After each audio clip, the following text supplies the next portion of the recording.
നമസ്തേ. Party general secretary പങ്കെടുത്ത CPM-ന്റെ 4 മേഖലാ യോഗങ്ങൾ പര്യവസാനിച്ചു.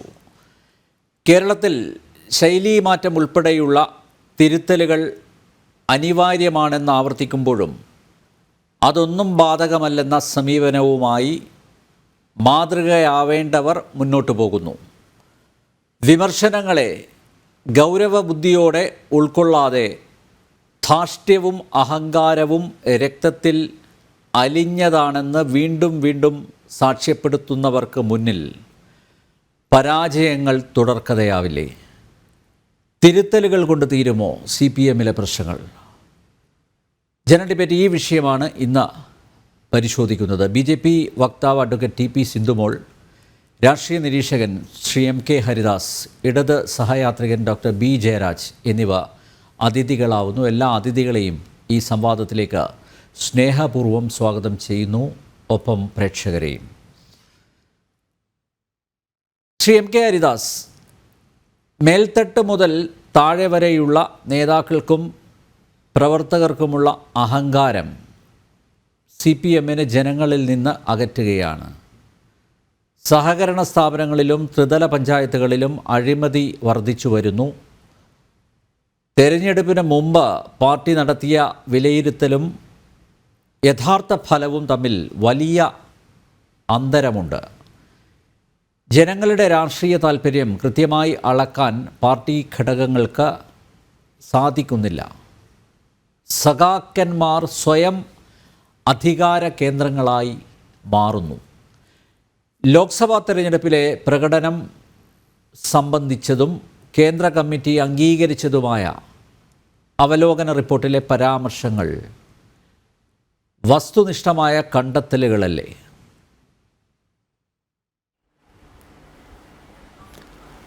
സംശയമൊന്നുമില്ല അനിൽ നമ്പ്യാർ. പക്ഷെ അത് എനിക്കും അനിൽ നമ്പ്യാർക്കും ബോധ്യപ്പെട്ടാൽ പോരല്ലോ. വസ്തുനിഷ്ഠമായ കാര്യങ്ങൾ മാത്രമല്ല, വളരെ ദീർഘവീക്ഷണത്തോടു കൂടിയുള്ള കാഴ്ചപ്പാടൊക്കെയാണ് അവർ പറഞ്ഞത്. ഇപ്പം നാളെ ഇപ്പോൾ ഉണ്ടാവാൻ പോണത്, നിങ്ങൾ ഞങ്ങളുടെ മേഖലാ യോഗങ്ങളിൽ പങ്കെടുത്തിരുന്നു, അങ്ങനെ ഞങ്ങളുടെ കേന്ദ്ര കമ്മിറ്റി നേതാക്കന്മാർ അങ്ങനെ പറഞ്ഞതായിട്ട് നിങ്ങൾക്ക് എന്താണ് തെളിവുള്ളതെന്ന് ചോദിച്ചു കഴിഞ്ഞാൽ ഒന്നുമില്ല. പക്ഷെ കുറച്ചൊക്കെ പാർട്ടിക്കുള്ളിലും പാർട്ടിയുടെ ഈ നാശത്തിൽ അങ്ങേയറ്റം വിഷമം തോന്നുന്നവരാണ് ഇത്തരം കാര്യങ്ങളൊക്കെ ചോർത്തി കൊടുക്കുന്നത് എന്നുള്ള കാര്യത്തിൽ സംശയമൊന്നുമില്ല. അല്ലാണ്ട് ഇപ്പോൾ അനിൽ നമ്പ്യാർക്ക് അതിൻ്റെ ഇടയിലേക്ക് ഇടിച്ച് കയറിയിട്ട് ഇപ്പോൾ ഇതൊന്നും കയറാൻ അറിയില്ലല്ലോ. പ്രവർത്തന ശൈലി തിരുത്തണമെന്ന് വയ്ക്കാൻ വാക്കാൽ പറയുമ്പോഴും അതിനെ ഞങ്ങളാരും തയ്യാറല്ല എന്നുള്ളതിൻ്റെ ഉദാഹരണമല്ലേ ഇന്നലെ മുഖ്യമന്ത്രി നിയമസഭയിൽ നടത്തിയ പ്രസ്താവന? ജീവൻ രക്ഷാപ്രവർത്തനം ഞാൻ എൻ്റെ കണ്ണുകൊണ്ട് കണ്ടതാണ്, അതിലെന്താണ് തെറ്റ്? അപ്പോൾ അത് നമ്മൾ മറ്റൊന്നും പോകണ്ട. നോക്കൂ, നാട്ടിലൊരു ചൊല്ലുണ്ട്, തല നേരെ നിന്നാൽ പിന്നെ വാലൊരിക്കലും ആടില്ല. തല നേരെ നിന്ന് കഴിഞ്ഞാൽ വാലാടേണ്ട ഒരു പ്രശ്നം ഉദിക്കുന്നില്ല. അപ്പോൾ ഈ ജീവൻ രക്ഷാപ്രവർത്തനം ശരിയായ തോതിൽ എൻ്റെ പ്രവർത്തകർ, അതായത് എൻ്റെ കുട്ടികൾ നടത്തി എന്ന് പറയുന്ന മുഖ്യമന്ത്രിയെ കണ്ടാണ് A റഹീമും M സ്വരാജും ഈ നമ്മുടെ ഇപ്പോഴത്തെ സ്പീക്കർ ഷംസീറും ഒക്കെ പഠിച്ച് മുൻപോട്ട് വരുന്നത്. ഈ A റഹീമിനെ കണ്ടിട്ടാണ് ഒരു വിജയലക്ഷ്മി ടീച്ചറുടെ ഒരു വിലാപം ഒരു വീഡിയോ ആയിട്ട് 10-12 മിനിറ്റിൻ്റെ ഒരു വീഡിയോ ആയിട്ട് നമ്മളെല്ലാവരും കണ്ടിട്ടുള്ളതാണ്. കേരള സർവകലാശാലയിലെ അഡ്മിനിസ്ട്രേറ്റീവ് ഓഫീസറായിട്ടുള്ള അവർ പറഞ്ഞിട്ടുള്ളത് കേട്ടിട്ട് എനിക്കൊക്കെ അങ്ങേയറ്റം, സ്ത്രീയല്ലേ, സെപ്റ്റി പിന്നു കൊണ്ട് അവരെ കുത്തിയ കാര്യങ്ങളൊക്കെ പറയുമ്പോൾ നമ്മൾ പറയില്ല, റഹീമിനെ കണ്ടിട്ടാണ് ഇപ്പോഴത്തെ SFIയുടെ സംസ്ഥാന പ്രസിഡന്റ് പഠിക്കുന്നത്. ഇപ്പോഴത്തെ SFIയുടെ സംസ്ഥാന പ്രസിഡന്റിനെയും അദ്ദേഹത്തിൻ്റെ നയങ്ങളെയും കണ്ടിട്ടാണ് ബാക്കി കോളേജിലുള്ളവരൊക്കെ ഇത്തരത്തിലുള്ള വിദ്യാർത്ഥി സംഘടനകളിലെ ആൾക്കാർ പഠിക്കുന്നത്. ഇത്തരത്തിലൊരു സാഹചര്യത്തിൽ ആര് തിരുത്താനാണ് ഇവിടെ? ആർക്ക് തിരുത്തിയിട്ട് എന്ത്? ഇപ്പോൾ എനിക്ക് മൊത്തത്തിൽ എൻ്റെ നാടൻ ഒരു കാഴ്ചപ്പാടിൽ തോന്നുന്നത്, ഈ പാർട്ടിയോട് ഈ പാർട്ടിക്ക് ഉള്ളിലുള്ളവർക്ക് തന്നെ അങ്ങേയറ്റം വെറുപ്പ് തോന്നി തുടങ്ങിയോ ഇത് ഇല്ലാതാക്കാൻ വേണ്ടിയിട്ട് എന്നുള്ളതാണ് തോന്നുന്നത്. കാരണം അങ്ങനത്തെ പ്രവർത്തനങ്ങളാണ് ഇപ്പോൾ ഈ കാഴ്ച വയ്ക്കപ്പെടുന്നത്. പക്ഷേ ഇത്തരത്തിൽ വിദ്യാർത്ഥി പ്രസ്ഥാനങ്ങളും വിദ്യാർത്ഥി സംഘടനകളും അഴിഞ്ഞാട്ടം നടത്തുമ്പോൾ നമ്മുടെ നാട്ടിലെ മാതാപിതാക്കൾ പഠിക്കാനായിട്ട് ലോൺ എടുത്തിട്ടും കൃഷിപ്പണി ചെയ്തിട്ടും കൂലിപ്പണിക്ക് പോയിട്ടും ഈ കലാലയത്തിലേക്ക് ഈ കുട്ടികളെ പറഞ്ഞയക്കുന്ന മാതാപിതാക്കൾ ഭയവിഹുലരാണെങ്കിൽ അതിനെക്കുറിച്ച് നമ്മൾ വളരെയധികം ചിന്തിക്കണം. ഇപ്പോൾ ഞാനെന്ന് പറയുന്ന വ്യക്തിക്ക് ഈ ജനം ടി വിയിലൊക്കെ ഇത്തരം ചർച്ചകളിൽ പങ്കെടുത്തിട്ട് കുറച്ച് പേരറിയും. അപ്പോൾ വളരെ കുറച്ച് പേര് അവരൊക്കെ കാണുമ്പോൾ പറയണത് താങ്കളൊക്കെ ഈ ചാനൽ ചർച്ചയിൽ പറയണതല്ലാതെ ഇതൊക്കെ ഇല്ലാതാക്കാൻ വേണ്ടിയിട്ട് എന്ത് താങ്കളൊക്കെ ചെയ്തു എന്ന ചോദ്യത്തിന് നമുക്കൊന്നും ചെയ്യാൻ പറ്റില്ല. ഇപ്പോൾ ഈ കേരളത്തിലെ ഈ രാഷ്ട്രീയ നമ്മൾ പറയില്ലേ വിദ്യാർത്ഥി രാഷ്ട്രീയ പ്രസ്ഥാനത്തിലെ വൈരാഗ്യം മൂത്തിട്ടുള്ള പ്രവർത്തനം മൂലം എല്ലാ വിദ്യാർത്ഥി രാഷ്ട്രീയ പ്രസ്ഥാനങ്ങളിലെയും ഈ വിദ്യാർത്ഥികൾക്ക് ജീവനാശം സംഭവിച്ചിട്ടുണ്ട്, ശാരീരിക വൈകല്യങ്ങൾ സംഭവിച്ചിട്ടുണ്ട്, മർദ്ദനമേറ്റിട്ടുണ്ട്. അങ്ങനെ ഒരു രാഷ്ട്രീയ പാർട്ടി അടച്ചിട്ടല്ല പറയണത്. ഇപ്പോൾ ഇടുക്കി എഞ്ചിനീയറിംഗ് കോളേജിൻ്റെ മുമ്പിൽ ഒരു പാവം പയ്യൻ, അവൻ ഭാഗികമായിട്ടാണ് SFIക്കാരൻ എന്ന് പറയുന്നു, കൊടാനുണ്ടായ സാഹചര്യം, അഭിമന്യു തൻ്റെ സഹപ്രവർത്തകർക്ക് ഇത്തരം ഒരു ആപത്ത് നേരിടുന്ന സമയത്ത് ഓടി വന്ന് പറഞ്ഞിട്ടുള്ള അഭിമന്യുവിൻ്റെ മരണം, ഇതൊന്നും കണ്ടില്ലെന്ന് നടിച്ചുകൊണ്ടല്ല. പക്ഷെ ഭരണത്തിലിരിക്കുന്ന പാർട്ടിയുടെ വിദ്യാർത്ഥി പ്രസ്ഥാനവും യുവജന സംഘടനകളും മാതൃകയാവണം മറ്റുള്ളവർക്ക്. അവർ ഞാൻ പറയുന്നില്ല വേറൊന്നും ചെയ്യണ്ട, ഞങ്ങളുടെ പ്രവർത്തനം കൊണ്ട് മറ്റ് രാഷ്ട്രീയ പ്രസ്ഥാനങ്ങളും മറ്റ് വിദ്യാർത്ഥി സംഘടനകളും നന്നാവുന്നുവെങ്കിൽ അതിനൊരു അവസരം സൃഷ്ടിച്ചു കൊടുക്കേണ്ട ചുമതല ആർക്കാണ്? ഈ ഭരണത്തിലിരിക്കുന്ന പാർട്ടിയുടെ വിദ്യാർത്ഥി പ്രസ്ഥാനത്തിനാണ്, ഭരണത്തിലിരിക്കുന്ന പാർട്ടിയുടെ നേതാക്കൾക്കാണ്. ഇവിടെ ഭരണത്തിലിരിക്കുന്ന പാർട്ടിയുടെ നേതാക്കന്മാർ ചെയ്യുന്നത് ഈ വിദ്യാർത്ഥി സംഘടനകളും യുവജന പ്രസ്ഥാനങ്ങളും നന്നാവാൻ വേണ്ടിയിട്ടുള്ള കാര്യമാണോ? ഒരു ഇലക്ഷനിൽ ഞാൻ അനിൽ നമ്പ്യാരോട് ഇതിനു മുമ്പും പറഞ്ഞിട്ടുണ്ട്, അതായത് കൃത്യമായിട്ട് പറഞ്ഞ ദേശാഭിമാനി വരിക്കാർ പോലും വോട്ട് ചെയ്തിട്ടില്ലെന്ന കണ്ടെത്തൽ നടത്തിയിട്ടുള്ളത് ഈ പാർട്ടി തന്നെയാണ്. 65 ലക്ഷം വോട്ട് പോലും നേടാനാവാതെ ഒരു ലോക്സഭാ തിരഞ്ഞെടുപ്പിൽ പരാജയപ്പെട്ടിട്ട് അല്പ ദിവസങ്ങൾക്കകം ഉണ്ടായിട്ടുള്ളത് എന്താണ്? ഈ കടലുണ്ടി ഗുരുദേവ കോളേജിലെ പ്രിൻസിപ്പാളിൻ്റെ നെഞ്ചത്ത് കയറി ഇരുന്നിട്ട് പൊങ്കാലിടുന്ന ഒരു ചിത്രം കണ്ടപ്പോൾ മാതാപിതാ ഗുരുദൈവം എന്ന് പറഞ്ഞ് നമ്മളൊക്കെ പഠിച്ചിട്ടുള്ള ഈ തോറ്റംപാട്ടുകൾക്കൊക്കെ എന്തർത്ഥമാണുള്ളത്? ഇവിടെ ഇടതുപക്ഷത്തെ പ്രതിനിധീകരിച്ചിട്ട് എൻ്റെ അറിവിൽപ്പെട്ടിടത്തോളം അദ്ദേഹം ഒരു അധ്യാപകനാണ്. അപ്പോൾ ഈ ഗുരുദേവ കോളേജിലെ പ്രിൻസിപ്പൾക്കും പറയാനുള്ളത് ഒന്നാണ്. അതുമാതിരി തന്നെ കാസർഗോഡ് പ്രൊഫഷണൽ കോളേജിലെ രമ വിലപിക്കുന്നതും ഈ പ്രസ്ഥാനത്തിന്, ഈ SFI എന്ന് പറയുന്ന പ്രസ്ഥാനത്തിനെ പറഞ്ഞുകൊണ്ടാണ്. അതുപോലെ തന്നെ വിജയലക്ഷ്മി ടീച്ചർക്കും പറയാനുള്ളത് ഇതാണ്. MM മണിയുടെ പൊലാട്ട് നാടകം കേട്ടിട്ടുള്ള ഇടുക്കി പോളിടെക്നിക്കിലെ ആ പാവപ്പെട്ട പ്രിൻസിപ്പലിനെ പറ്റി പറഞ്ഞത് എന്താണ്? വാതിലടച്ചുകൊണ്ട് അകത്ത് നടന്നത് എന്താണ്? അകത്ത് ആരായിരുന്നു? വിദ്യാർത്ഥി നേതാക്കളായിരുന്നു. അപ്പോൾ ഒരു വിദ്യാർത്ഥിയെയും ഒരു പ്രിൻസിപ്പലിനെയും കുറിച്ച് ചേർത്ത് നിർത്തി പറയാവുന്നൊരു വാക്കാണോ അദ്ദേഹം പറഞ്ഞത്?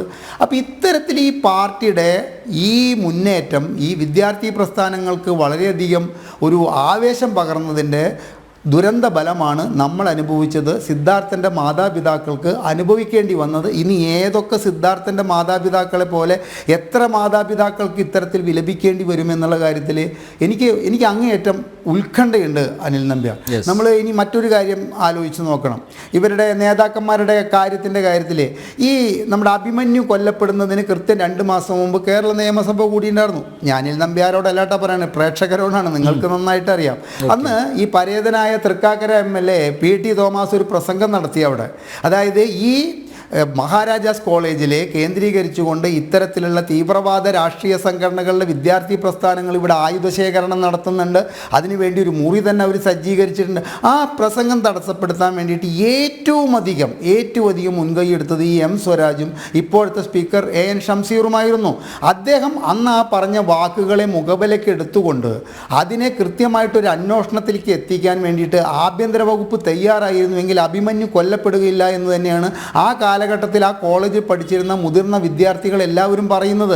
കാരണം അത്തരത്തിൽ അന്ന് പറഞ്ഞത് എന്താ വെച്ചാൽ അത് പെയിൻറ്റിങ്ങിൻ്റെ ഉപകരണങ്ങളായിട്ടുള്ള തുടപ്പനും മറ്റുള്ള കാര്യങ്ങളൊക്കെ കണ്ടിട്ടാണ് ആയുധങ്ങളായിട്ട് തെറ്റിദ്ധരിച്ചത് എന്നാണ് പറയുന്നത്. അപ്പോൾ ഈ ഷംസീറും ഈ സ്വരാജും ചെയ്തത് നിയമസഭയിൽ അവരുടെ പാർട്ടിയുടെ ശക്തി തെളിയിക്കുകയാണെങ്കിൽ അതുമൂലം ഒരു MLA, ഒരു ജനപ്രതിനിധി, ഈ തൃക്കാക്കര MLA ആയിരുന്ന PT തോമസിനെ ഒരു കോൺഗ്രസ്സുകാരൻ എന്നതിനപ്പുറമുള്ള അദ്ദേഹത്തിന് കുറച്ച് സാമൂഹിക ചുറ്റുപാടുകളോട് പ്രതിബദ്ധതയുണ്ടായിരുന്നു എന്നാണ് ഞാൻ മനസ്സിലാക്കിയിരിക്കുന്നത്. ആ പ്രതിബദ്ധത പേരിൽ പറഞ്ഞിട്ടുള്ളൊരു കാര്യം പോലും നിയമസഭയിൽ പൂർണ്ണമായിട്ട് അവതരിപ്പിക്കാൻ സമ്മതിക്കാത്തൊരു സാഹചര്യം നിലനിൽക്കുന്നുണ്ട്. അപ്പോൾ ഈ സ്വരാജിനെയും ഈ ഷംസീറിനെയും റഹീമിനെയും കണ്ടുപഠിക്കുന്ന ഈ SFIയുടെ ഇന്നത്തെ തലമുറ എന്ത് പ്രസൻറ്റേഷൻ മോട്ടിവേഷനാണോ നമുക്ക് തന്നുകൊണ്ടിരിക്കുന്നത് അത് അവർ കൃത്യമായിട്ട് തന്നുകൊണ്ടിരിക്കുന്നു എന്ന് വേണം നമ്മൾ മനസ്സിലാക്കാൻ. അപ്പോൾ ഇതിൽ നിന്ന് ഇവരെ പിന്തിരിപ്പിക്കാൻ ഒരു ശക്തിക്കും സാധിക്കുമെന്നുള്ളൊരു വിശ്വാസം ഓരോ നാളുകൾ അല്ലെങ്കിൽ ഈ ഇലക്ഷൻ കഴിഞ്ഞിട്ട് ഇലക്ഷൻ റിസൾട്ട് വന്നിട്ട് ഈ കൃത്യം 45 ദിവസത്തിനുള്ളിൽ കേരളത്തിലെ ഈ വിദ്യാർത്ഥി പ്രസ്ഥാനം ഇത്ര അഴിഞ്ഞാടില്ല. ഇന്നലെ ഈ മറ്റേ കേരള യൂണിവേഴ്സിറ്റിയുടെ ക്യാമ്പസിൽ നടന്നതടക്കമുള്ളൊരു കാര്യം ചെയ്യില്ല. പിന്നെ ബിനോയ് വിശ്വത്തിൻ്റെ ഇന്നത്തെ വാചാലത, ആ കാര്യവട്ടത് ഈ അതൊന്നിലൊന്നും ഒരു കാര്യമില്ല. അനിൽ നമ്പ്യാർ, ഞാൻ കഴിഞ്ഞ ചർച്ചയിൽ പറഞ്ഞതുപോലെ തന്നെ അവരുടെ വിദ്യാർത്ഥി പ്രസ്ഥാനത്തിൻ്റെ AISFൻ്റെ ഒരു വനിതാ നേതാവിനെ ഇപ്പോഴത്തെ SFIയുടെ സംസ്ഥാന പ്രസിഡന്റ് ദേഹോപദ്രവം ചെയ്യുകയും ജാതീയമായി ആക്ഷേപിക്കുകയും പിന്നീട് ആ പെൺകുട്ടി നേരിട്ടിട്ട് യൂട്യൂബിൽ വന്നിട്ട് പറഞ്ഞത് എൻ്റെ പിടിക്കാൻ പാടില്ലാത്ത എല്ലാ സ്ഥലത്തും ആ വ്യക്തി പിടിച്ചു എന്നാണ്. അതിൻ്റെ സത്യാവസ്ഥ നമുക്കറിയില്ല.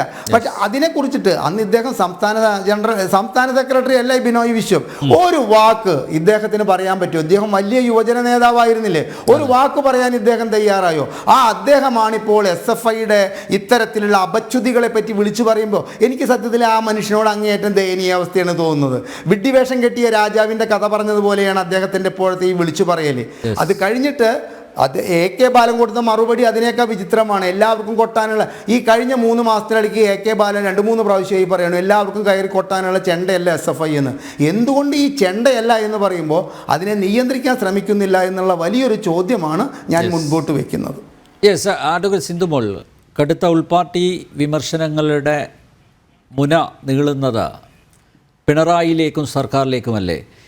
ഭരണവിരുദ്ധ വികാരം, അതുപോലെ പാർട്ടിയുടെ തിരഞ്ഞെടുപ്പ് തന്ത്രങ്ങൾ പിഴച്ചു, ഇതൊക്കെ തോൽവിയുടെ ആക്കം കൂട്ടിയില്ലേ? രണ്ടാം പിണറായി സർക്കാർ മിക്ക മേഖലകളിലും പരാജയപ്പെട്ടു.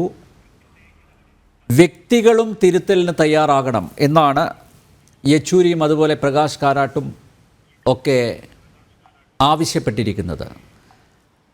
അവരുദ്ദേശിച്ചത് പിണറായിയെ തന്നെ ആയിരിക്കില്ലേ? ഇപ്പം നോക്കൂ, പാർട്ടി നിയന്ത്രണം പൂർണ്ണമായും പിണറായിയുടെ പക്കലാണ്. അതുപോലെ ഭരണം കൈകാര്യം ചെയ്യുന്നതും അദ്ദേഹമാണ്. അപ്പോൾ സ്വാഭാവികമായി ഈ വ്യക്തി തിരുത്തണം എന്നുകൊണ്ട് ഉദ്ദേശിച്ചിരിക്കുന്നത് പിണറായി തിരുത്തണം എന്ന് തന്നെയല്ലേ? പക്ഷേ അങ്ങനെ ഒരു തിരുത്തൽ പിണറായിയുടെ ഭാഗത്തു നിന്ന് ഉണ്ടാകുമ്പോൾ, ഇപ്പോൾ നേരത്തെ ശ്രീ ഹരിദാസ് ഇവിടെ ചൂണ്ടിക്കാണിച്ചതുപോലെ തിരുത്തും ശൈലി മാറ്റും എന്നൊക്കെ പറയുന്നുണ്ടെങ്കിലും ഇന്നലെ നിയമസഭയിൽ അദ്ദേഹം കൃത്യമായിട്ട് പിന്നെ നമ്മുടെ ജീവൻ രക്ഷാ പ്രവർത്തനം അതുമായിട്ട് ബന്ധപ്പെട്ട് ഒരു കാര്യം അദ്ദേഹം കൃത്യമായിട്ട് വ്യക്തമാക്കിയിട്ടുണ്ട്. ഈ നവകേരള ബസ്സിന് മുന്നിൽ പ്രതിഷേധിച്ചവരെ ഹെൽമറ്റും ചെടിച്ചട്ടികളുമായിട്ട് DYFIയുടെയും SFIയുടെയും പ്രവർത്തകർ ആക്രമിച്ചത് രക്ഷാപ്രവർത്തനം തന്നെയായിരുന്നു എന്നാണ് നിയമസഭയിലും ആവർത്തിച്ചിരിക്കുന്നത്. ഞാൻ കണ്ട കാര്യമാണ് പറഞ്ഞത്. അന്നും പറഞ്ഞു, ഇന്നും പറയുന്നു, നാളെയും പറയും. വളരെ ക്ഷോഭത്തോടെയാണ് മുഖ്യമന്ത്രി ഈ വിഷയത്തിൽ പ്രതികരിച്ചത്. അപ്പോൾ ഇതാണ് ഇവരുടെ കയ്യിലിരിപ്പെങ്കിൽ ഈ പാർട്ടി നന്നാവും എന്ന് കരുതുന്നുണ്ടോ? ഈ പാർട്ടി നന്നാവില്ല എന്ന് മാത്രമല്ല അനിൽ, ഇതിലൊരു പ്രധാന കാരണം ഇപ്പോൾ കാസർഗോഡ് മുതൽ തിരുവനന്തപുരം വരെയുള്ള CPMന്റെ എല്ലാ ജില്ലാ കമ്മിറ്റികളിലും അതോടൊപ്പം തന്നെ അവരുടെ ഘടകകക്ഷിയായ CPIയുടെ യോഗങ്ങളിലും ഒക്കെ വന്നിട്ടുള്ള വിമർശനം ഒരേ ഒരാൾക്ക് നേരെയാണ് കൈ ചൂണ്ടുന്നത് എന്നല്ല ആ യാഥാർത്ഥ്യം നമ്മൾ കണ്ടു കഴിഞ്ഞതാണ്. മുഖ്യമന്ത്രി ശ്രീമാൻ പിണറായി വിജയനെതിരെയാണ് ഇവരെല്ലാവരും കൈ ചൂണ്ടുന്നത്. പരോക്ഷമായിട്ടാണെങ്കിൽ പോലും പറയുന്ന നിലപാട് അപ്പോൾ മാറ്റുകയും പിന്നെ വീണ്ടും പറയുകയും ചെയ്യുന്ന ഒരു സെക്രട്ടറിയാണ് CPMനുള്ളത്. അദ്ദേഹം പറഞ്ഞു വെക്കുന്ന നിലപാട് പോലും മുഖ്യമന്ത്രിക്ക് എതിരാണ് എന്നുള്ള കാഴ്ച നമ്മൾ കണ്ടു. CPIയുടെ ബിനോയ് വിശ്വത്തിന്റെ അദ്ദേഹത്തിന്റെ നിലപാടുകള്, അതുപോലെ തോമസ് ഐസക്കിന്റെ നിലപാടുകള്, ഇങ്ങനെ CPMലെ പ്രധാനപ്പെട്ട നേതാക്കന്മാരൊക്കെ വിരൽ ചൂണ്ടുന്നതും അവർ ഈ തോൽവിക്ക് കാരണമായി കാണിക്കുന്നതും ഒക്കെ പിണറായി വിജയനെയാണെന്നുള്ള കാര്യത്തിൽ സംശയമില്ല. പിണറായി വിജയൻ മാത്രമല്ല, എനിക്ക് തോന്നുന്നത് അദ്ദേഹത്തെ ഉപദേശിച്ചു കൊടുക്കുന്നതിൽ പ്രധാനി ഒന്ന് അദ്ദേഹത്തിന്റെ മരുമകനാണെന്ന് തോന്നുന്നു. മറ്റൊന്ന് ഇവിടെ എനിക്ക് മുമ്പ് സൂചിപ്പിച്ചതുപോലെ ഈ റഹീം എന്ന് പറയുന്ന വ്യക്തിത്വം, ഷംസീർ, ഇതുപോലെയുള്ള വ്യക്തിത്വങ്ങളുടെ ഉപദേശങ്ങൾ കേട്ടിട്ടാണോ അതോ സ്വയം എടുക്കുന്ന തീരുമാനങ്ങൾക്കനുസരിച്ചാണോ മകളുടെ ഉപദേശം കേട്ടിട്ടാണോ എന്നറിയില്ല, തെറ്റിൽ നിന്ന് തെറ്റിലേക്ക് പോകാനാണ്. ഒന്നാം പിണറായി സർക്കാരിന്റെ കാലത്തും തെറ്റുകൾ ഒരുപാടുണ്ടായിരുന്നു. പക്ഷെ രണ്ടാം പിണറായി സർക്കാർ വന്നപ്പോൾ അതിന് അല്പമെങ്കിലും മാറ്റം വരുമെന്നാണ് ഈ കേരളത്തിലെ ജനങ്ങൾ വിശ്വസിച്ചത്. പക്ഷെ അത് ആവർത്തിക്കുക മാത്രമല്ല, ആ തെറ്റിന്റെ അഗാധമായ ഗർത്തങ്ങളിലേക്ക് പോയി പതിക്കുവാനുള്ള സാഹചര്യങ്ങളെല്ലാം വാശിയോടുകൂടി ഉണ്ടാക്കുന്നതിൽ ഈ മുഖ്യമന്ത്രി, ഈ പിണറായി വിജയൻ ശ്രമിച്ചുകൊണ്ടിരിക്കുകയാണ് എന്നുള്ള കാര്യത്തിൽ സംശയമില്ല. ഇവിടെ എനിക്ക് പറയാനുള്ള ഒരു കാര്യം, ഇപ്പോൾ ഈ CPM-ന്റെ സഹപ്രവർത്തകർക്കായാലും CPM നേതാക്കൾക്കായാലും ഇതിനൊരു അവസരം കിട്ടിയത് സത്യത്തിൽ എപ്പോഴാണ്? ഈ തെരഞ്ഞെടുപ്പ് കഴിഞ്ഞപ്പോൾ BJP ഏതാണ്ട് 20% വോട്ട് ഷെയറിലേക്ക് കേരളത്തിൽ എത്തുന്നു.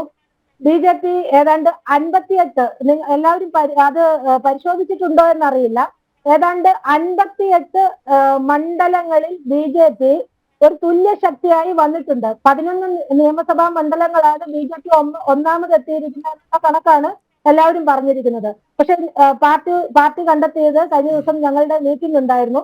58 നിയോജക മണ്ഡലത്തിൽ ഏതാണ്ട് 20,000-നും 75,000-നും ഇടയ്ക്ക് വോട്ടുള്ള ഒരു വലിയ ശക്തിയായി കേരളത്തിൽ BJP മാറിയിരിക്കുന്നു. ഈ സത്യം തിരിച്ചറിഞ്ഞത് CPM-ന്റെ മുഖ്യമന്ത്രി തിരിച്ചറിഞ്ഞോ എന്നറിയില്ല, പക്ഷെ CPM-ന്റെ പ്രവർത്തകർ, CPM-ന്റെ നേതാക്കന്മാർ ഇത് തിരിച്ചറിഞ്ഞിട്ടുണ്ട്.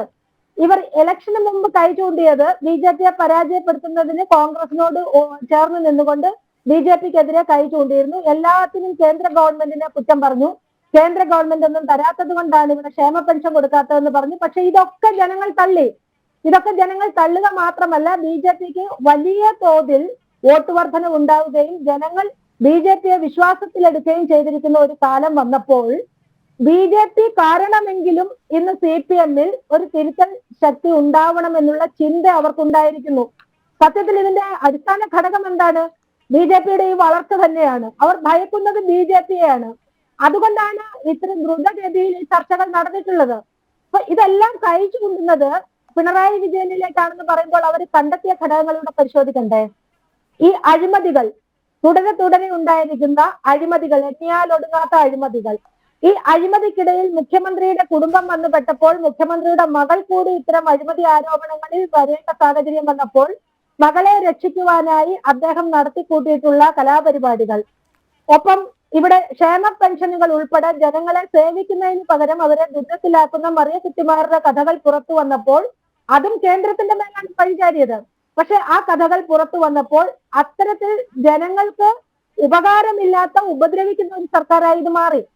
നവകേരള സദസ് നമ്മൾ കണ്ടു. നവകേരള സദസ്സിൽ ഉദ്യോഗസ്ഥന്മാരെ ഉപയോഗിച്ച് പണപ്പിരിവ് വരെ നടത്തി എന്നുള്ള ആരോപണം ഇവരുടെ തന്നെ ജില്ലാ കമ്മിറ്റികളിൽ ഇപ്പോൾ ഉയർന്നിട്ടുണ്ട്.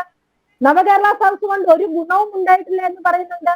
ഇവിടെ സൂചിപ്പിച്ചതുപോലെ അതിനെതിരെ പ്രതികരിച്ച സാധാരണ ചെറുപ്പക്കാരെ പോലീസിനെ ഉപയോഗിച്ചും ചെടിച്ചട്ടി കൊണ്ടും ഹെൽമറ്റ് കൊണ്ടും ഒക്കെ തലക്കടിച്ച് അവരെ ഇല്ലായ്മ ചെയ്യുവാൻ, അവരുടെ ജീവൻ ഇല്ലാതാക്കുവാൻ ശ്രമിച്ചിട്ട് അത് രക്ഷാപ്രവർത്തനമാണെന്ന് പറഞ്ഞ മുഖ്യമന്ത്രിയെ ഈ ജനങ്ങൾ ഉൾക്കൊള്ളുമോ അതോ തള്ളിക്കളയുമോ? പാർട്ടിക്ക് പോലും സഹിക്കാൻ പറ്റുന്നതിന്റെ അപ്പുറമായിരിക്കുന്നു അദ്ദേഹത്തിന്റെ ധാർഷ്ട്യം. മൈക്കിനോട് പോലും ധാർഷ്ട്യത്തോടെ പെരുമാറുന്ന ഒരു മുഖ്യമന്ത്രിയെ ഈ കേരള ജനത കണ്ടിട്ടുണ്ടോ? എത്രയോ മുഖ്യമന്ത്രിമാർ ഈ കേരളത്തിലൂടെ വന്നു പോയിട്ടുണ്ട്, സംഭാവന ചെയ്തിട്ടുണ്ട് കേരളം. പക്ഷെ ഇത്രയും ധാർഷ്ട്യം നിറഞ്ഞ ഒരു സ്വേച്ഛാധിപതിയെ കേരളം ഇതുവരെ കണ്ടിട്ടില്ല. മറ്റൊരു പ്രധാന കാരണം ന്യൂനപക്ഷ പ്രീണനം എന്ന് BJP പറഞ്ഞുകൊണ്ടേയിരുന്നു. ഇവിടെ പിണറായി വിജയൻ സർക്കാർ ശ്രമിക്കുന്നത് ഒരു പ്രത്യേക വിഭാഗത്തെ കൂടെ നിർത്തി അവരുടെ വോട്ട് ബാങ്ക് ലക്ഷ്യം വെച്ച് അവർക്ക് വേണ്ടി പ്രീണനം നടത്തുകയാണ്. 80:20 നമ്മൾ മറന്നിട്ടില്ലല്ലോ. അതെല്ലാം നമ്മൾ പറയുന്നുണ്ടായിരുന്നു. പക്ഷെ ഇവിടെ അന്നതാരും കേട്ടില്ല. ഇന്നത് ചർച്ചയായിരിക്കുന്നു. പക്ഷെ ആ പ്രീണനം കൊണ്ട് ഉണ്ടായത് എന്താണ് സത്യത്തിൽ ഈ സർക്കാരിന്? ജമാഅത്തെ ഇസ്ലാമി പോലെയുള്ള അല്ലെങ്കിൽ സമസ്ത പോലെയുള്ള സംഘടനകളൊന്നും ശ്രീമാൻ പിണറായി വിജയനെയോ കമ്മ്യൂണിസ്റ്റ് പാർട്ടിയോ തിരിഞ്ഞു നോക്കിയില്ല എന്നുള്ള കാഴ്ചയല്ലേ? ഈ ന്യൂനപക്ഷത്തിന്റെ വോട്ട് കിട്ടാൻ വേണ്ടി ഡോക്ടർ ഗീവർഗീസ് മാർ കുർലോസിനെ വരെ വിവരദോഷി എന്ന് വിളിച്ച ഒരു മുഖ്യമന്ത്രിയെ കേരളം കണ്ടു. അപ്പോ ഒരു ഭാഗത്ത് ന്യൂനപക്ഷ പ്രീണനം നടത്തുകയും ഭൂരിപക്ഷങ്ങളെ അടച്ചാക്ഷേപിക്കുകയും ചെയ്തുകൊണ്ടാണ് ഈ ഗവൺമെന്റ് മുന്നോട്ട് പോയത്, ഈ സർക്കാർ മുന്നോട്ട് പോയത്, CPM മുന്നോട്ട് പോയത്. ഇന്നവർ ഇതൊക്കെ തിരുത്തണമെന്ന് പറയുമ്പോൾ ഞാൻ ചോദിക്കുന്നത്, അല്ല ഇത് സീതാറാം യെച്ചൂരി തിരുത്തണമെന്ന് പറയുന്നുണ്ട്, പക്ഷെ മുഖ്യമന്ത്രി മാറണമെന്ന് പറയാനുള്ള ധൈര്യം അദ്ദേഹത്തിനുണ്ടോ? ഇന്ന് ഏക കമ്മ്യൂണിസ്റ്റ് ഭരണം നിലനിൽക്കുന്ന സംസ്ഥാനം കേരളമാണ്, നമുക്കറിയാം. ഈ കേരളത്തിൽ ഈ നടക്കുന്ന അഴിമതികളുടെ ഒക്കെ ഓഹരി ഇവിടെ ഈ അഖിലേന്ത്യാ സെക്രട്ടറി ഉൾപ്പെടെ ഉള്ളവർക്ക് എത്തുന്നില്ല എന്ന് എന്താ ഉറപ്പ്? അതുകൊണ്ട് ഇന്ന് ഇവരുടെ കേന്ദ്ര കമ്മിറ്റിയെ പിടിച്ചു നിർത്തുന്നത്, CPM എവിടെയെങ്കിലും ഒക്കെ പേരിന് മാത്രം ഉണ്ടെങ്കിൽ അവരെ പിടിച്ചു നിർത്തുന്നത് ഇവിടെ ഇതുപോലെയുള്ള കരുവന്നൂർ ബാങ്ക് ഉൾപ്പെടെ നടന്ന അഴിമതി പണം എങ്ങോട്ടൊക്കെ പോയിട്ടുണ്ടാവും. ഇതുപോലെ വന്ന നിരവധി ഇപ്പോ AI ക്യാമറ വിവാദം, അതുപോലെ എത്രയോ അഴിമതി ആരോപണങ്ങൾ. ഇപ്പൊ ബ്രഹ്മപുരം പ്ലാന്റ് ഒരു വലിയ വിവാദ വിഷയമായി. കൊച്ചിയെ മാത്രം ബാധിക്കുന്ന പ്രശ്നമല്ല, പിന്നീട് നമ്മൾ കണ്ടു കോഴിക്കോടും തൃശ്ശൂരും അതുപോലെയുള്ള എല്ലാ മേഖലകളിലും മാലിന്യ നിർമ്മാർജ്ജനം അതൊരു വലിയ അഴിമതി തന്നെയായി മാറിയിരിക്കുന്നു എന്ന് നമ്മൾ കണ്ടു. ഇവിടുന്നൊക്കെ പറ്റുന്ന ഈ അഴിമതി പണം ഈ സീതാറാം യെച്ചൂരിക്ക് ഉൾപ്പെടെ പോകുന്നത് കൊണ്ട്, അല്ലെങ്കിൽ പോകുമെന്ന് നമുക്ക് വ്യക്തമായത് കൊണ്ട്, അല്ലെങ്കിൽ ഈ CPM എന്ന് പറയുന്ന പാർട്ടിയെ ഇവിടെ പിടിച്ചു നിർത്തുന്നത് പിണറായി വിജയൻ ആയതുകൊണ്ട് ഈ മുഖ്യമന്ത്രി മാറണമെന്ന് ധൈര്യത്തോടെ സീതാറാം യെച്ചൂരി പറയുമോ? പ്രകാശ് കാരാട്ട് പറയുമോ? ഇവരാരും യെച്ചൂരിക്ക് സിഗരറ്റ് വലിക്കാനുള്ള കാശ് പോകുന്നത് കേരളത്തിൽ നിന്നാണെന്ന് സഖാക്കന്മാര് തന്നെ പറയാറുണ്ട്. അത് തന്നെ ഈ കേരളത്തെ വിലയ്ക്ക് വാങ്ങാനുള്ള പണം CPM-ന്റെ കയ്യിലുണ്ടെന്നാണ് ഇവർ തന്നെ വളരെ രഹസ്യമായി എന്നാൽ പരസ്യമായി പറയുന്നത്. സത്യത്തിൽ ഏറ്റവും കൂടുതൽ ആസ്തിയുള്ള ഒരു പാർട്ടി എന്ന് പറയുന്നത് കേരളത്തിലെ കമ്മ്യൂണിസ്റ്റ് പാർട്ടിയാണെന്ന് നമുക്കെല്ലാം അറിയാം. അപ്പൊ ഈ ആസ്തിയുടെ ഒരു ഭാഗം പോകുന്നുണ്ട്. ഇത് വരുന്നത് ഇവരുടെ കുടുംബത്തിൽ നിന്ന് എടുത്തിട്ടാണോ? ഇവരുടെ കുടുംബത്തിൽ നിന്ന് എടുത്തിട്ട് വരുന്നതല്ലല്ലോ. മൂലധനം ഇവരുടെ കുടുംബത്തിൽ നിന്ന് വരുന്നതൊന്നും അല്ലല്ലോ. ഇതൊക്കെ വളരെ കൃത്യമായി ഇതുപോലെയുള്ള ഇടപാടുകളിൽ കൂടി മുഖ്യമന്ത്രിയെ കുറിച്ച് ഞാൻ മനസ്സിലാക്കിയത് തിരുവനന്തപുരത്ത് നടന്ന അവരുടെ ജില്ലാ കമ്മിറ്റി യോഗത്തിൽ അവിടുത്തെ ഒരു പ്രമുഖ നേതാവ് പറഞ്ഞത് മുഖ്യമന്ത്രിയുടെ ഓഫീസിലേക്ക് സാധാരണ പാർട്ടി പ്രവർത്തകർക്ക് ചെല്ലാനുള്ള അവസരമില്ല എന്നാണ്. പക്ഷേ ഏതോ വലിയ വ്യവസായിക്കോ ബിനാമിക്കോ ഒക്കെ അദ്ദേഹത്തിന്റെ അടുക്കള വരെ കടന്നു ചെല്ലാനുള്ള സ്വാതന്ത്ര്യം ഉണ്ടെന്നും അതിനെ M സ്വരാജ് ഉൾപ്പെടെ അവിടെ ചോദ്യം ചെയ്തു എന്നും പറഞ്ഞൊരു വാർത്ത പുറത്തു വന്നിട്ടുണ്ട്. സത്യമാണെങ്കിൽ ഏറ്റവും നല്ല ഫ്രഷ് ഫിഷുമായിട്ടാണ് ഈ മുതലാളി ക്ലിഫ് ഹൗസിലെ അടുക്കളയിൽ കയറി നിരങ്ങുന്നത് എന്നാണ്.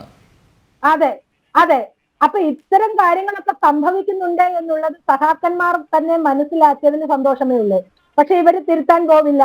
കാരണം ഇവരുടെ കുട്ടിപ്പട്ടാളം നമ്മൾ കഴിഞ്ഞ ദിവസവും ഒരു അധ്യാപകനെ, ഒരു പ്രിൻസിപ്പലിനെ എടുത്തിട്ട് ഉപദ്രവിക്കുന്നത് എത്ര നീചമായ ഇടപെടലാണ്. ഈ SFI ആണ് കഴിഞ്ഞ ദിവസം മുഖ്യമന്ത്രി വീണ്ടും ന്യായീകരിച്ചത്. പക്ഷെ MV ഗോവിന്ദൻ പറഞ്ഞിരിക്കുന്നത് എന്താണ്? കുട്ടികളെ നന്നാക്കുമെന്നാ പറഞ്ഞിരിക്കുന്നത്. അപ്പൊ അവര് തെറ്റ് ചെയ്യുന്നുണ്ട് എന്നുള്ള ബോധ്യം പാർട്ടിക്കുള്ളത് കൊണ്ടല്ലേ നന്നാക്കുമെന്ന് ശ്രീ MV ഗോവിന്ദൻ. എനിക്ക് തോന്നുന്നു MV ഗോവിന്ദൻ SFIയെ വിമർശിച്ചു. പക്ഷേ ഞാൻ മനസ്സിലാക്കുന്നത് പിണറായി വിജയൻ MV ഗോവിന്ദൻ്റെ ചെവിക്ക് പിടിച്ചു എന്നാണ്. കാരണം ഇന്ന് വാർത്താസമ്മേളനം നടത്തിയപ്പോൾ അദ്ദേഹത്തിൻ്റെ നിലപാടൊന്ന് മയപ്പെടുത്തിയിട്ടുണ്ട് കേട്ടോ. അത് തന്നെ ഞാൻ ആദ്യം സൂചിപ്പിച്ചല്ലോ, അടിക്കടി കാലി വരുന്ന ആളാണ് ശ്രീ MV ഗോവിന്ദൻ. പറഞ്ഞെടുത്ത് എവിടെയെങ്കിലും ഏതെങ്കിലും കാര്യത്തിൽ ഉറച്ചു നിന്നിട്ടുണ്ട്. മുഖ്യമന്ത്രി കണ്ണൂരെത്തിയാൽ അവിടെ നിലപാട് മാറ്റുന്ന ആളാണ് MV ഗോവിന്ദൻ. എങ്കിലും പിള്ളേരെ തിരുത്തുമെന്ന് പറയാനൊന്നും തയ്യാറായി. അപ്പോ പറയാനുള്ളതെന്ന് പറഞ്ഞു വെച്ചു. മുഖ്യമന്ത്രി പറഞ്ഞപ്പോൾ തിരുത്തി. ഞാൻ ചോദിക്കട്ടെ, ഈ SFI ചെയ്യുന്ന സേവനം എന്ത് വലിയ മഹത്വം ചെയ്യുന്നതാണ്. ഇപ്പൊ മഹാരാജാസ് കോളേജ് ഉൾപ്പെടെ ലിംഗ സൗഹൃദ ടോയ്ലറ്റുകൾ കൊണ്ടുവരുന്ന പുരോഗമന പ്രസ്ഥാനം, ഇതുപോലെ സിദ്ധാർത്ഥിനെ പോലെയുള്ള നല്ല മിടുക്കനായ ഒരു വിദ്യാർത്ഥിയെ എങ്ങനെ ഇല്ലായ്മ ചെയ്യണമെന്ന് ആസൂത്രിതമായി തീരുമാനിച്ച് ഇല്ലായ്മ ചെയ്ത ഒരു പ്രസ്ഥാനം അല്ലെ. അഭിമന്യുവിന്റെ ഇപ്പോഴും മഹാരാജാസിന്റെ മുന്നിൽ കൂടി നവാഗതർക്ക് സ്വാഗതം നേടിയിട്ട് അഭിമന്യുവിന്റെ കലാലയം എന്നാണ് ബാനർ വെച്ചിരിക്കുന്നത്. സത്യത്തിൽ സങ്കടം തോന്നും. ആ അഭിമന്യുവിന്റെ ആത്മാവ് പൊറുക്കുമോ? ആ അഭിമന്യുവിന്റെ മാതാപിതാക്കൾ ഇവരോട് പൊറുക്കുമോ? നമ്മൾ കണ്ടില്ലേ, കോടതിയിൽ നിന്ന് കേസ് ഫയൽ പോലും കാണാതെ പോകുന്ന കാഴ്ച എങ്ങനെ സംഭവിക്കുന്നു. അപ്പോ ഇതുപോലെയുള്ള പുരോഗമനപരമായ കാര്യങ്ങൾ ചെയ്യുന്ന SFI എന്ന് പറയുന്ന പുരോഗമന പ്രസ്ഥാനം ഈ ക്യാമ്പസുകൾക്ക് പോലും ഇന്ന് ആവശ്യമില്ല എന്നുള്ള രീതിയിലേക്ക് വന്നുകൊണ്ടിരിക്കുക. അപ്പൊ അതിന്റെ മുതിർന്ന നേതാക്കന്മാർ അവരെ സപ്പോർട്ട് ചെയ്യുന്നതിന് പകരം ഇടയ്ക്കൊന്ന് തിരുത്താം എന്ന് പറയുന്നത് നല്ലതല്ലേ. പക്ഷെ മുഖ്യമന്ത്രി അതുപോലും അനുവദിക്കുന്നില്ല. മുഖ്യമന്ത്രി അവിടെ ഇടപെടുകയാണ്, അനുവദിക്കുന്നില്ല. അപ്പോ അദ്ദേഹം പറയുന്നത് തെറ്റുകളെല്ലാം ഇങ്ങനെ തന്നെ പൊക്കോട്ടെ, തെറ്റുകൾ ഞങ്ങൾ തുടരും. കാരണം ഇനി അടുത്ത തവണ ഭരണത്തിൽ വരാനുണ്ടോ എന്നുള്ള കാര്യത്തിൽ അദ്ദേഹത്തിന് നല്ല സംശയമാണ്, സഹാക്കന്മാർക്ക് സംശയമാണ്. ഭരണത്തിൽ വരില്ല എന്ന് ഉറപ്പിച്ചപ്പോൾ രാവിലെ മുതൽ കക്കാം എന്ന് തീരുമാനിച്ചിറങ്ങിയിരിക്കുകയാണ്. നേരം പുലർന്നാൽ പോലും കക്കല് നിർത്തില്ല എന്ന് തീരുമാനിച്ചുകൊണ്ട് അങ്ങനെ അഴിമതി നടത്തിക്കൊണ്ട് മുന്നോട്ട് പോകുന്ന ഒരു പ്രസ്ഥാനമായി ഇത് മാറി. ഇത് തിരുത്തൽ നടക്കുമെന്ന് നമ്മൾക്ക് ഒരിക്കലും വിചാരിക്കാൻ സാധിക്കില്ല. പക്ഷെ ചർച്ച വന്നു എന്നുള്ളത് BJP ഇത്രയും മുന്നിലേക്ക് പോയപ്പോൾ BJPയെ ഭയന്ന് ചർച്ച വന്നു എന്നുള്ളത് ഒരു യാഥാർത്ഥ്യം.